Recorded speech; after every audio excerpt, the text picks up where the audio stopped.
Bien, ahora, Entonces, bien, ahora sí, iniciamos, doctora Anaí, escuchamos.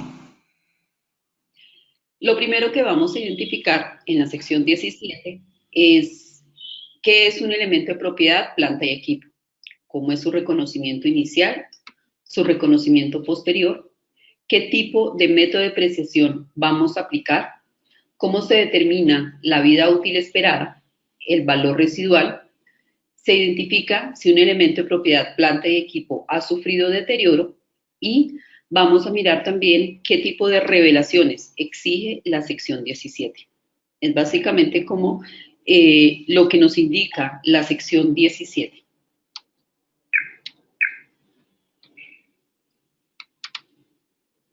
Entonces, ¿cuál es el objetivo? Básicamente el objetivo de la sección 17 es identificar cómo se debe, cuál es el tratamiento contable para el reconocimiento de los activos, por qué valor se determinan sus valores en libros y cómo se lleva a cabo ese cargo por depreciación. Los siguientes están por fuera de la sección 17, es decir, activos biológicos relacionados con la actividad agrícola, derechos minerales, reservas minerales, tales como petróleo, gas natural y otros recursos no renovables similares. No se consideran en la sección 17. Estos se encuentran en la sección 34, actividades especiales. Como ya lo habíamos visto en la sección 16, cuando una propiedad de inversión no se pueda medir su valor razonable de forma fiable, sin costo o esfuerzo desproporcionado, dice la misma sección 16 y nuevamente la sección 17 no lo indica, que se deben manejar como propiedad, planta y equipo bajo modelo de costo. Entonces, ¿cuál es la primera? ¿Qué es una propiedad, planta y equipo? Son activos tangibles que tienen sustancia física, mantenidos para su uso en la producción o suministro de bienes o servicios, para su arrendamiento a terceros, para efectos administrativos o que se espera sean utilizados por más de un periodo. El costo de un elemento de propiedad, planta y equipo debe ser reconocido como activo si el costo puede ser medido de manera confiable y es probable que el beneficio genere que el activo, genere beneficios económicos para la entidad. Aquí es importante resaltar, es importante tener en cuenta que no se requiere la propiedad legal de un elemento de propiedad, planta y equipo para el reconocimiento por parte de la entidad. ¿Esto qué significa? Significaría que en la parte de un leasing financiero,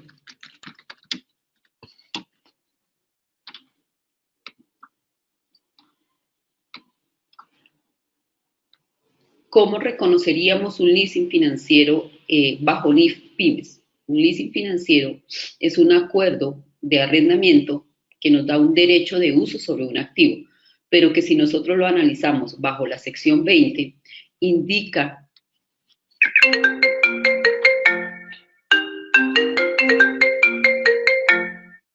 disculpen, indicaría que si hay transferencia de riesgos y ventajas inherentes,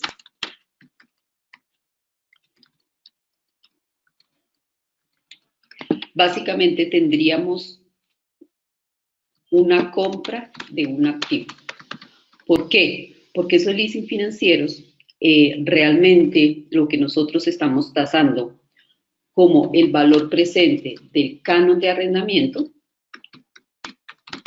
es casi igual al valor razonable del bien.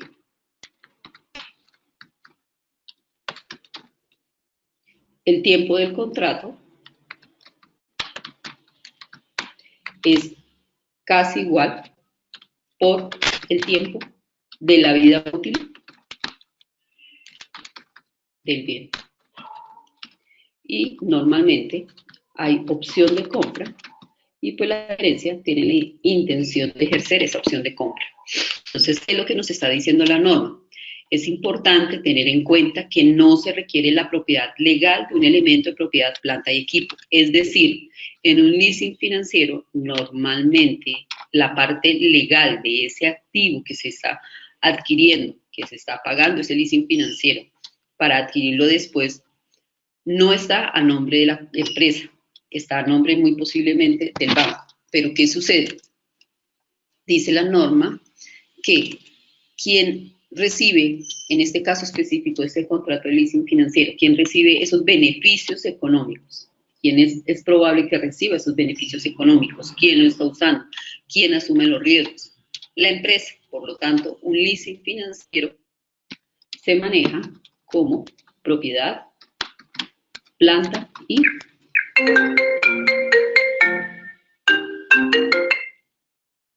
equipo.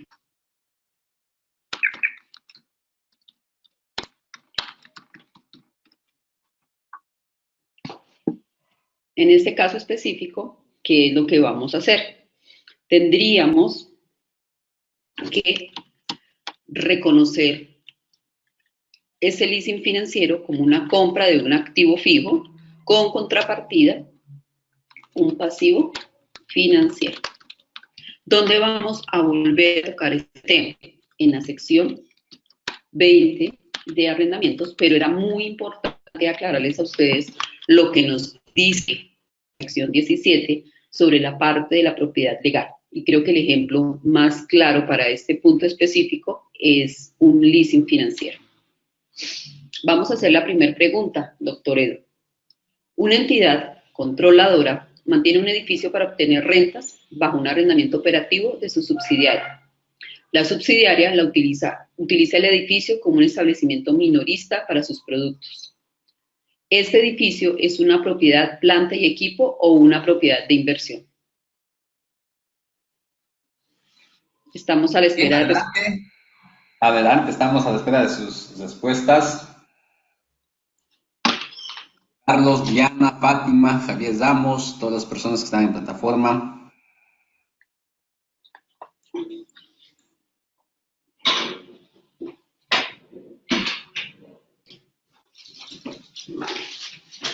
Bien, siguen uniéndose más personas. Hay una pregunta, estamos a la espera de sus respuestas para continuar. ¿Quién se anima? Pueden también hacer sus comentarios, sus preguntas vía micrófono. En la parte izquierda superior hay un icono que indica levantar la mano. Hacen clic y yo les habilito el micrófono.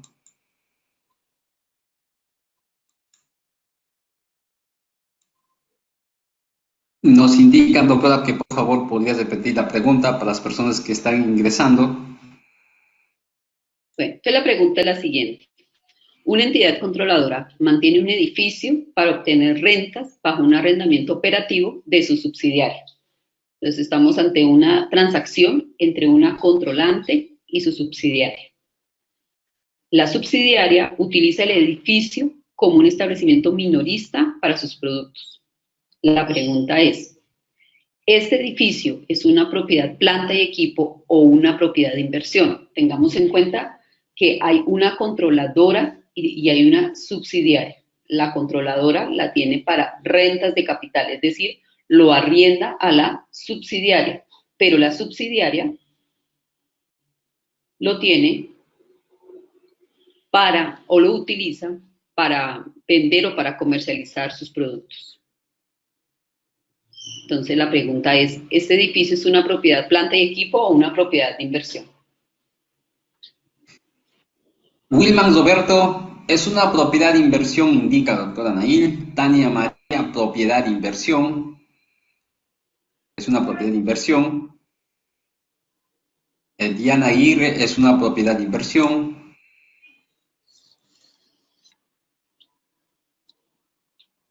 Edson Cárdenas, es una propiedad de inversión. Tenemos, doctora, 5 personas indicando que es una propiedad de inversión. Fátima también, para la controladora es una propiedad de inversión, nos indica también Fátima. Ok, entonces veamos la respuesta.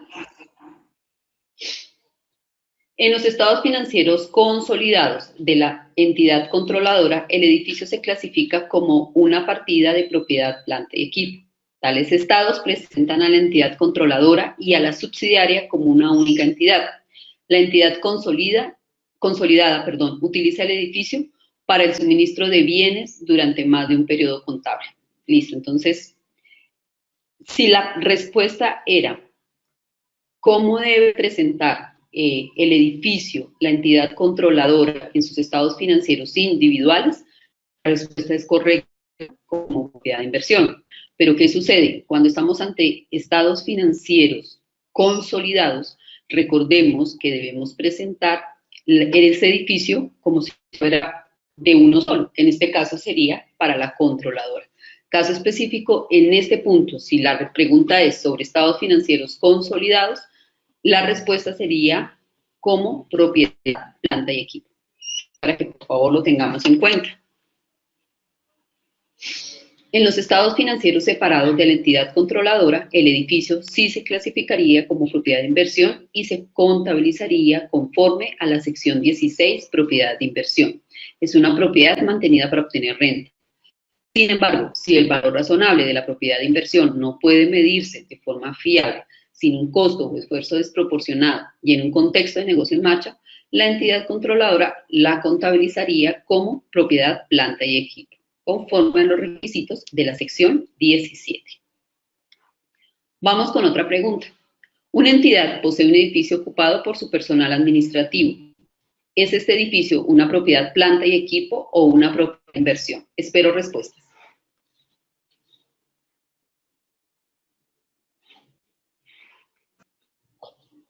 Adelante, a la espera de sus respuestas.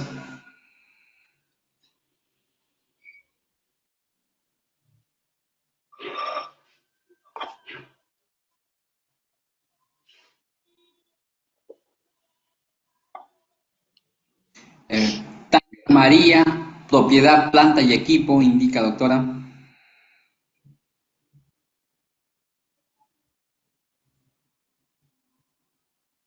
Cristian Weiss, propiedad, planta y equipo.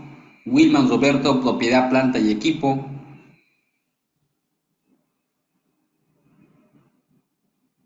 Carlos Quispe, propiedad, planta y equipo.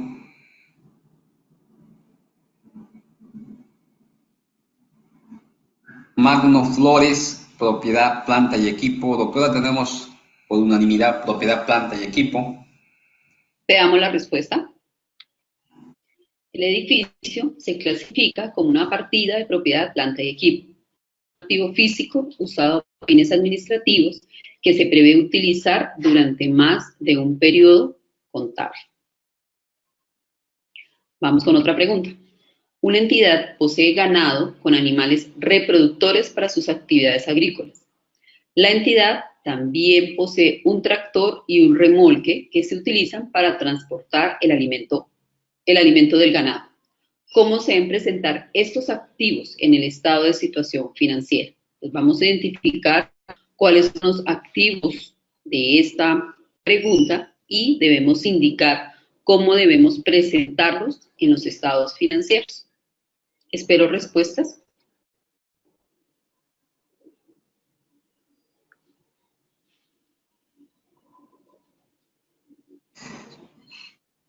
Adelante, a la espera de sus respuestas.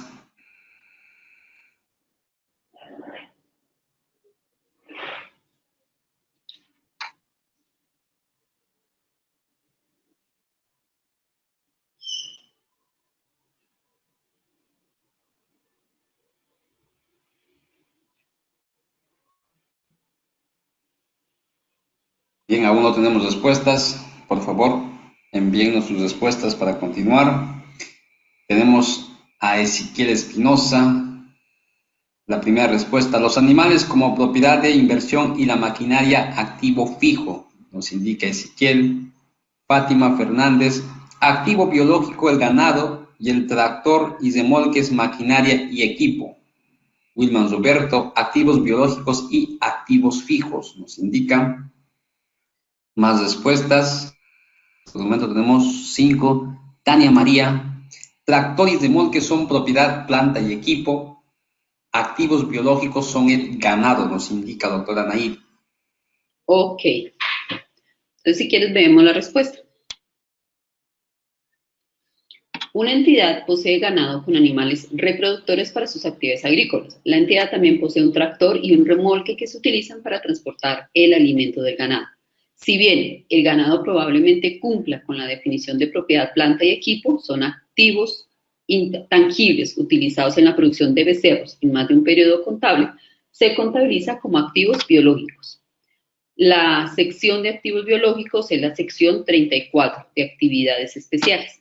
El tractor y el remolque se clasifican como partidas de propiedad, planta y equipo. Son activos físicos utilizados en el suministro de bienes durante más de un periodo contable. El tractor y el remolque no son activos biológicos.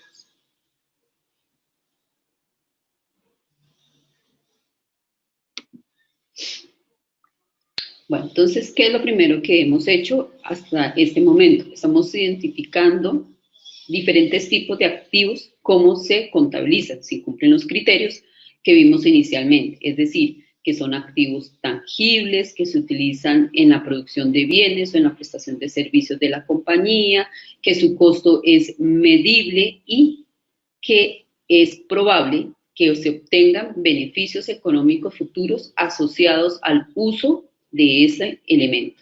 Entonces, como ya lo hemos visto en la sección 2, básicamente es la sección 2 que nos habla de los principios generales para el reconocimiento, tanto de activos, pasivos, ingresos y gastos. Vamos a analizar cuál es el reconocimiento inicial. Entonces, ¿a qué se refiere en el reconocimiento inicial? En el momento 0, dice la sección 17 que debemos reconocer un elemento de propiedad, planta y equipo al costo. ¿A qué se refiere al costo o cómo lo define el costo la sección 17? Se define como el monto de efectivo o equivalentes del efectivo pagado y el valor razonable de otros valores pagados dados para la adquisición o construcción y que incluye precio de compra. Entonces aquí, supongamos, nosotros vamos a construir un edificio. Entonces vamos a tener un costo de compra y supongamos que el costo de compra de nuestro edificio fue de 5.000. Pero este edificio lo vamos a destinar específicamente a algo. Entonces vamos a tener unos costos directamente relacionados o directamente atribuibles. ¿Para qué? Para que este edificio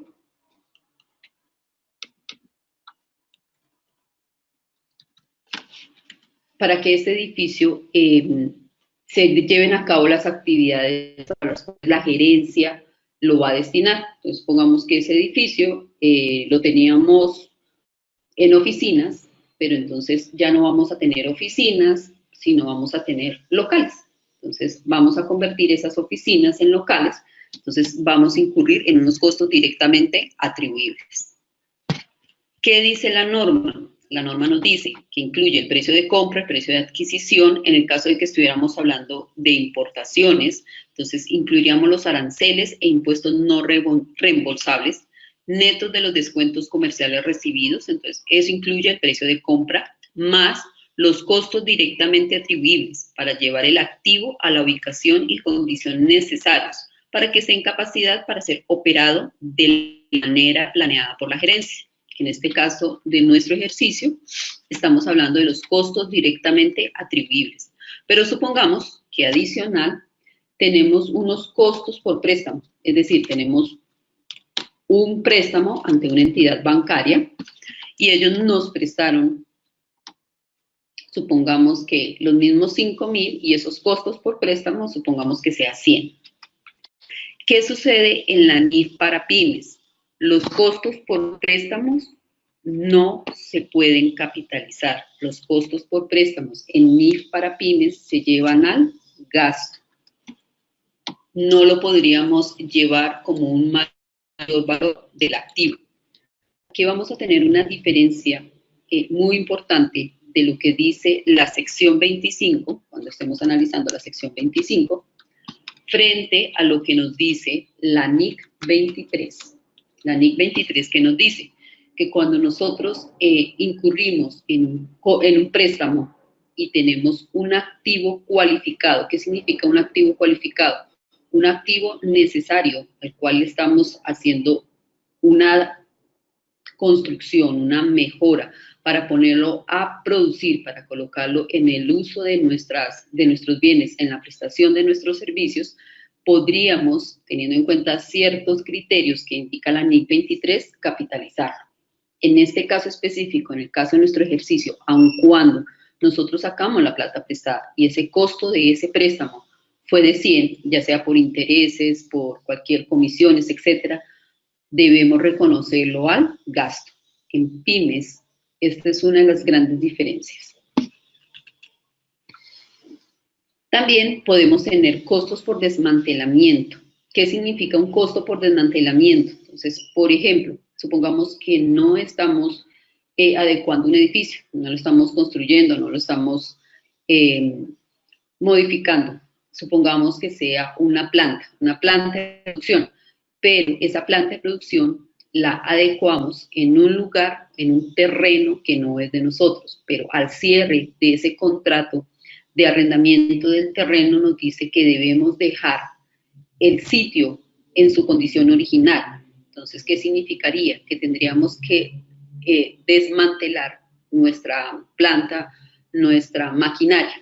Entonces, en ese caso específico, si tuviéramos acá un costo de desmantelamiento o un costo de remoción,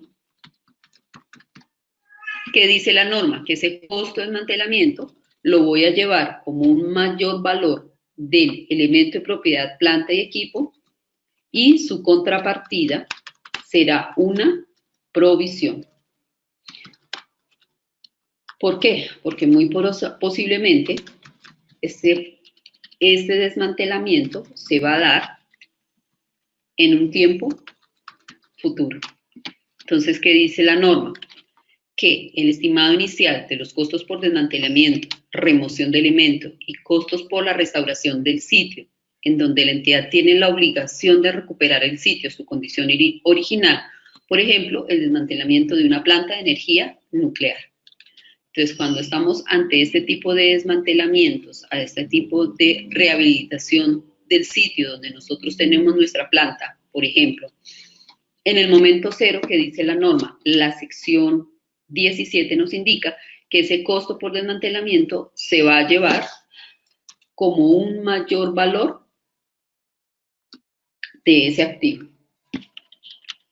¿Cuál va a ser la contrapartida? Se va a llamar provisión por desmantelamiento de acuerdo a lo que nos indica la sección 21. Si estuviéramos en plenas, estaríamos hablando de la NIC 37.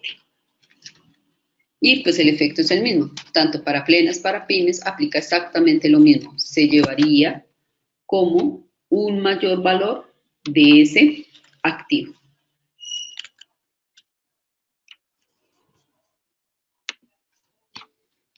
¿A qué se refiere con costos directamente atribuibles? Incluye los costos de beneficios empleados generados directamente por la construcción o adquisición del elemento, la preparación del sitio, envío inicial, costos de manejo, instalación y ensamble, costos incurridos en la prueba del correcto funcionamiento del activo. Los costos que no son directamente atribuibles al elemento no pueden ser reconocidos como parte del activo de propiedad, planta y equipo. Pero adicional, también podemos decir que en el momento cero, nosotros no vamos a comprar el activo en efectivo, sino lo vamos a pagar a plazos. Es decir, el costo se mide como el precio del efectivo en el momento del reconocimiento del activo. Si el pago se difiere más allá de los términos normales del crédito, entonces el costo reconocido se descuenta para considerar el valor del dinero en el tiempo. Entonces, nuevamente, cuando nosotros adquirimos un activo fijo, en este caso específico, una propiedad, planta y equipo, en el momento cero, ¿qué debemos hacer?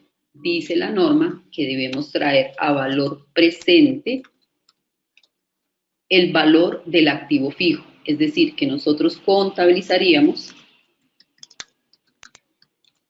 ese valor presente cuando estamos hablando de una compra a plazos. Es decir, compramos nuestra planta compramos nuestra maquinaria, compramos nuestro vehículo, pero no lo vamos a pagar hoy, sino lo vamos a pagar en cómodas cuotas dentro de 1 año, 2 años, 3 años, etcétera, etcétera. Entonces dice que nuestro activo fijo, nuestro elemento de propiedad, planta y equipo, se debe contabilizar a valor presente, pero la diferencia entre ese valor presente, o sea, lo que representa a hoy ese elemento de propiedad, planta y equipo, y su valor futuro, que estaríamos hablando de los intereses, lo debemos contabilizar como un gasto financiero, es decir, no le vamos a incorporar ese mayor valor de ese gasto financiero a nuestro elemento de propiedad, planta y equipo.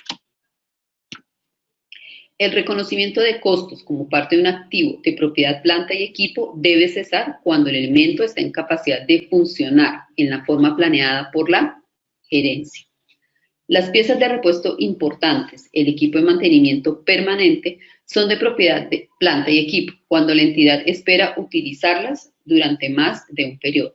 De forma similar, si las piezas de repuesto y el equipo auxiliar solo pueden ser utilizados con relación a una partida de propiedad, planta y equipo, se consideran también propiedad, planta y equipo. Es decir, ¿qué es lo que nos está diciendo la norma? Si nosotros tenemos maquinaria en nuestra empresa, pero esa maquinaria requiere de repuestos, entonces si el repuesto es exclusivo para una propiedad, para una maquinaria, perdón, si el repuesto es exclusivo para esa máquina, entonces ahí en ese caso específico se debe contabilizar como propiedad, planta y equipo. Pero si el repuesto es genérico, es decir, se puede utilizar en varias máquinas, entonces en este caso lo podemos manejar como inventario. También tenemos que empezar a identificar ese tipo de repuestos porque lo podemos contabilizar o reconocer como propiedad, planta y equipo, lo podemos reconocer como inventario si es común a varias maquinaria, o definitivamente no alcanza o por la materialidad no lo podemos reconocer como inventario, lo vamos a reconocer como gasto. Normalmente, las reparaciones rutinarias, el mantenimiento y los costos de servicio deben ser reconocidos en el resultado cuando los costos son incurridos. Sin embargo, en circunstancia en la que los gastos posteriores mejoran el valor del activo en la medida en que los beneficios económicos futuros entren a la entidad, tal gasto debe ser reconocido como un mayor valor del activo. Es decir, si nosotros vamos a hacer un mantenimiento, pero es un mantenimiento correctivo, un mantenimiento preventivo, muy posiblemente ese desembolso, esa erogación, la vamos a contabilizar como gasto. ¿Por qué? Porque no le va a generar beneficios económicos futuros a la compañía, porque no está mejorando ese activo fijo como tal. Diferente es si tenemos que hacer una repotenciación de un motor. Entonces, implicaría que, por ejemplo, para esa maquinaria, para ese motor, le vamos a dar mayor vida útil a ese activo fijo. En ese caso, en esas circunstancias, esa repotenciación sí la podemos llevar como un mayor valor del activo. Veamos preguntas.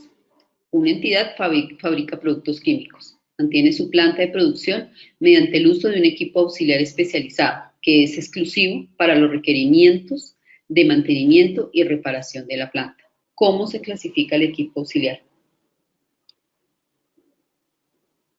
Entonces, doctor Edu, quedó a la espera de respuestas. Sí, doctora Nail, por favor, estamos a la espera de sus respuestas para continuar. Adelante.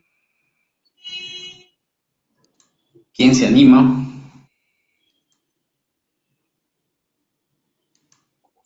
Tania, Wilman, Fátima, Ezequiel, Cristian, Carlos, todas las personas están en plataforma. Estamos a la espera de sus respuestas.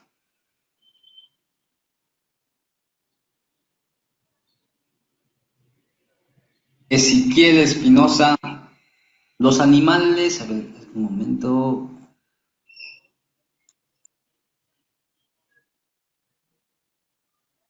Christian Weiss, lo clasifican como propiedad, planta, equipo, nos indica, doctora. Fátima Fernández, propiedad, planta, equipo. Ezequiel Espinosa como propiedad, planta y equipo. Tania María, propiedad, planta, equipo. Wilman Roberto, propiedad, planta y equipo. Diana Kirre, propiedad, planta y equipo. Propiedad, planta y equipo, doctora ahí. Listo, doctor. Más segunda la propiedad, planta y equipo. Ok, perfecto. Qué pena interrumpirte. Entonces veamos la respuesta. Perfecto, claro para todos.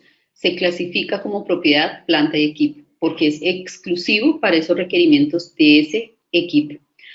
Doctor Edu, no sé si hasta acá, que ya hemos visto varios puntos de la sección 17, no sé si tienen alguna pregunta antes de continuar con el tema. Si tuvieran alguna pregunta adicional, pueden realizarlo por este medio, vía chat, como también vía micrófono. Voy a ver quién está levantando la mano. Fátima Fernández, tienes levantando la mano. Voy a habilitarte el micrófono, Fátima. Fátima, buenos días, adelante.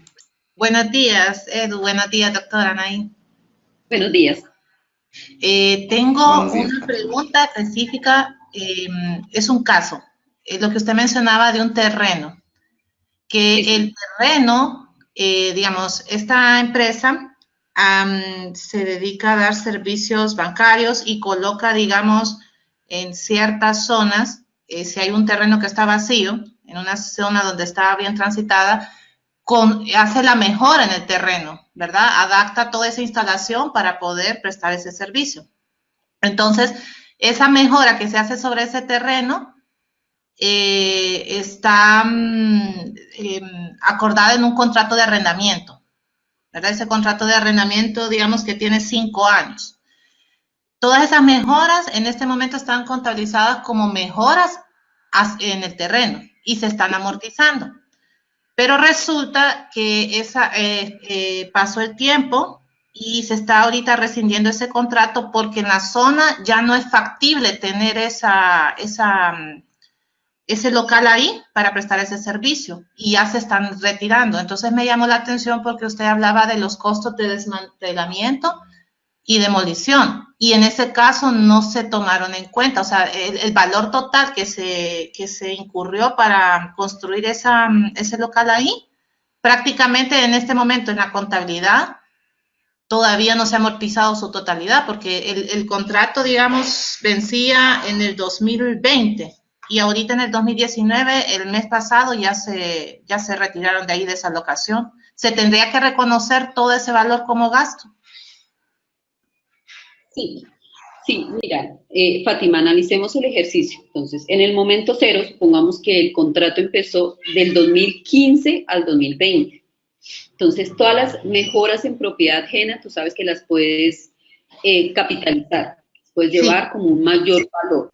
Pero, si sabían desde el momento cero, es decir, en el 2015, que ellos tenían que dejar el terreno en las condiciones como inicialmente lo recibieron, y eso estaba en el contrato de arrendamiento, adicional a la capitalización de esas mejoras, debían haber capitalizado también los costos de remoción, haber calculado como una especie de un presupuesto y decir, mire, por remover todo lo que vamos a instalar para poder operar ese servicio específico, ese servicio bancario específico, supongamos que fue el 10%, el 15% yo en el futuro, o sea, en el 2020, me voy a gastar a futuro ese 10%. Entonces, esos costos de remoción tú los habías llevado como mayor valor de esa mejora, incluyendo las mejoras, y lo ibas amortizando o depreciando en el tiempo, y al final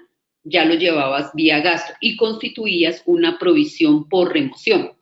En cuanto al hecho de que tuviésemos que terminar el contrato anticipadamente, entonces no llegamos hasta el 2020, sino al 2019, al 2018, sí, en efecto, ya tendrías que bajar eso directamente al gasto. Y entonces, bueno, no se reconoció, no se estimó esos costos de remoción, pero entonces, si en este momento, en el 2019, se incurren esos costos de desinstalación, también se sumarían como gasto. Sí, ya dándole de baja toda la mejora, ¿verdad? Sí, señor. Okay. Sí, señor. Okay. Vamos como pérdida, básicamente. Sí, prácticamente es pérdida. Es una pérdida. Bueno, pero se tendría que contabilizar como otros gastos o directamente el concepto sería gastos en el resultado del periodo quedaría gastos por remoción o gastos por desmantelamiento. Gastos por desmantelamiento. Gasto por desmantelamiento. Es que lo ideal es que, ¿qué te dice la norma? Desde el momento cero, tú tienes que hacer una evaluación de lo que implicaría ese mayor valor por la mejora y esos costos de remoción para que vía depreciación lo lleves al gasto por el tiempo del contrato. Pero como no se hizo el ejercicio, pues obviamente ese gasto por remoción, como lo vayas a presentar en el estado financiero, en el estado de resultados, perdón, como gasto por remoción, gasto de desmantelamiento, lo vas a ver como un total. El 100% de gasto de remoción. Y entonces, en este caso, como que se están yendo a otra locación, ahí sí tendrían que considerar desde el momento cero esos gastos de desmantelamiento desde ahora. Porque sí, realmente no lo han estado haciendo. No, lo que pasa es que por lo menos nosotros acá en Colombia tenemos mucha contabilidad de caja. Entonces sí, el gasto aparece cuando ya incurrimos en el hecho económico, o sea, cuando salió el flujo efectivo. Pero ya. ¿Qué dice norma? Ven, nosotros tenemos contabilidad de causación. Si nosotros desde el momento cero, el contrato nos dice que hay una obligación a futuro de, entonces estaríamos, por un lado, ese costo de desmantelamiento lo llevas como un mayor valor y su contrapartida se llamaría provisión por desmantelamiento o provisión por remoción. Ok. Perfecto, entonces ahí lo que me queda claro es que todo se va como gasto en el 2019. Sí, tocó porque pues sí, ya no se hizo el cumplimiento. Gracias, doctora. Claro que sí, a ti, Fátima, por tu participación. Doctora, tenemos la pregunta de Christian Weiss. En el caso de la provisión de costos de desmantelamiento, se trae a valor presente, ¿qué tasas se utilizaría? Dice la sección 21, que la vamos a ver un poco más adelante, nos indica la sección 21 que debe ser una tasa que iguale ese valor presente a ese valor futuro, teniendo en cuenta primero el efecto del valor del dinero en el tiempo, teniendo en cuenta las tasas de interés que se manejan. Conclusión, por política contable de la compañía, es bueno establecer esa tasa de interés. ¿Cómo la van a establecer? Una forma de establecer esa tasa de interés podría ser el promedio ponderado de los créditos de la compañía, la tasa interna de retorno de la compañía. Una tasa baja que utilizamos también nosotros acá en Colombia es la de los bonos del gobierno nacional. ¿Por qué? Porque esa tasa de interés no fluctúa mucho y como estamos ante una provisión por desmantelamiento, la idea es reconocer el efecto del valor del dinero en el tiempo, entonces normalmente utilizamos una tasa que no varíe mucho.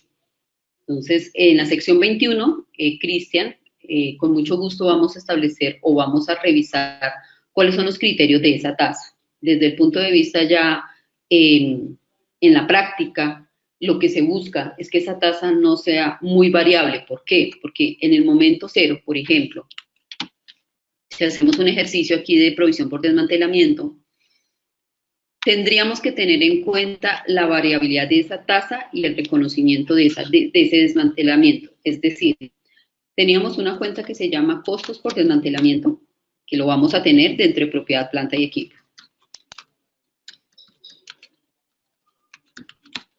En el momento cero, trayendo eso a valor presente, supongamos que nos dijeron que era 100, por redondeo.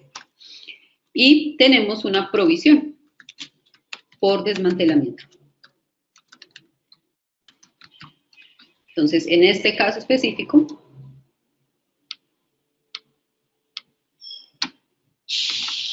supongamos que también es de 100. La propiedad, planta y equipo la vamos a manejar, ese costo de desmantelamiento, de acuerdo a la sección 17. La provisión por desmantelamiento la vamos a manejar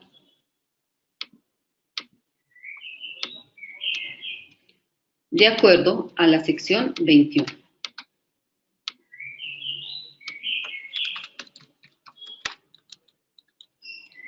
Esto fue en el año 1. Para el año 2, ¿qué tenemos que hacer? Ya mi provisión por desmantelamiento, si el N era igual, supongamos, a 5 años, para el año 2, mi provisión por desmantelamiento,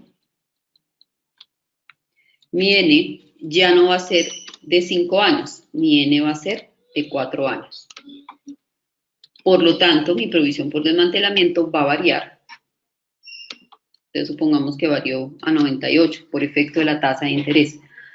Esa diferencia la tendríamos que reconocer como un gasto financiero. Aquí estamos 2, aquí 2. Por lo tanto, mi provisión por desmantelamiento nos va a quedar en 98. Y así sucesivamente.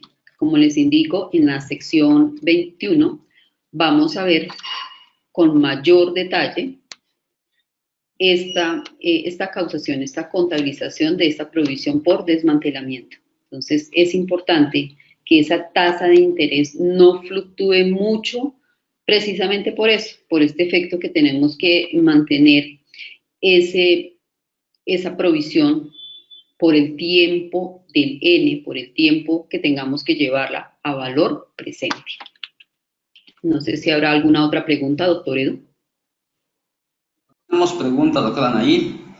A los suscriptores de realizar preguntas, aprovechemos al máximo la presencia de la doctora Anaí en plataforma. Continuamos, doctora. Perfecto. En este punto vamos a ver qué es la parte de la componentización. ¿A qué se refiere la norma con componentización?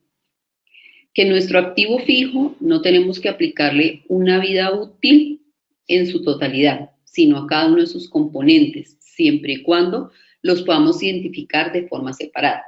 Es decir, supongamos que sea el ejemplo de un camión. Un camión, la vida útil del motor es diferente a la vida útil de la carrocería, por ejemplo. Entonces, ¿qué nos indica la norma? Que cuando el activo se compone de diferentes partes, tales deben ser identificadas por separado. Por lo tanto, cuando parte de un activo es reemplazado en intervalos regulares, el costo adicional reemplazará el costo de la parte original del activo. El costo original remanente en el estado de situación financiera debe ser dado de baja. En mi ejemplo de mi camión, de ese camión, ¿qué vamos a hacer? Que el costo de cambiar, por ejemplo, el motor, en el momento en que la vida útil, supongamos que sea de 15 años, frente a la carrocería, que es de 20, de 25 años, porque es una carrocería, supongamos que sea un frigorífico, sea especializada. Entonces, como tenemos unas vidas útiles diferentes, ¿qué dice la norma? Que podríamos en un momento establecido reemplazar el costo de esa parte, llámese el motor o llámese la carrocería, lo damos de baja e incorporamos la nueva parte. A eso se refiere la componentización. Entonces es claro que la persona encargada de activos fijos en las empresas nos debe indicar si se puede componentizar. ¿Cuál es el indicador de la componentización? Que las partes de un activo fijo tienen vidas útiles diferentes. Por lo tanto, no podemos aplicar vida útil en su conjunto a un activo fijo cuando hemos identificado que cada parte de ese activo fijo tiene vidas útiles diferentes. La norma también determina que cuando hay una inspección o una revisión mayor, el costo de tales revisiones debe ser reconocido de una parte separada del valor en libros del elemento de propiedad, planta y equipo. ¿A qué se refiere con esa inspección o revisión mayor? Básicamente se refiere a que si tenemos que hacer no sé, de pronto una repotenciación, tenemos que hacer una adecuación que sea necesaria para ese activo, pues lo vamos a presentar o lo vamos a reconocer de forma separada. Veamos las preguntas. Una entidad que fabrica productos químicos agrícolas debe hacer inspeccionar la membrana protectora de su planta de procesamiento químico para detectar corrección a intervalos de 6 meses. Si una inspección revela daños en la membrana, la entidad debe reemplazarla de inmediato. La experiencia ha demostrado que las membranas deben reemplazarse en promedio cada 4 años. La entidad deprecia las membranas de forma lineal a lo largo de su vida útil estimada de 4 años, hasta un valor residual de 0. Las otras partes de la planta se deprecian de forma lineal a lo largo de la vida útil estimada de 20 años. Durante el periodo contable actual, la inspección reveló que una membrana de 3 años con un importe en libros de 100, su valor contable, estaba dañada. La membrana se reemplazó de inmediato a un costo de 420.000 unidades monetarias. ¿Cómo debemos reconocer esa causación de esa membrana que se dañó? Espero respuestas. Adelante, a la espera de sus respuestas.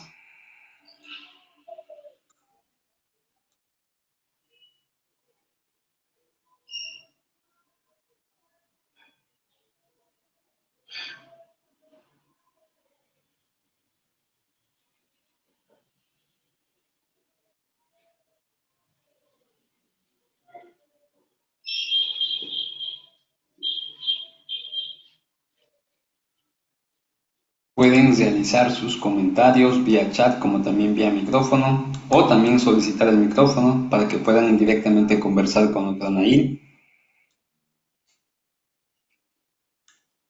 Aún no tenemos respuestas, estamos a la espera para continuar. Anímense.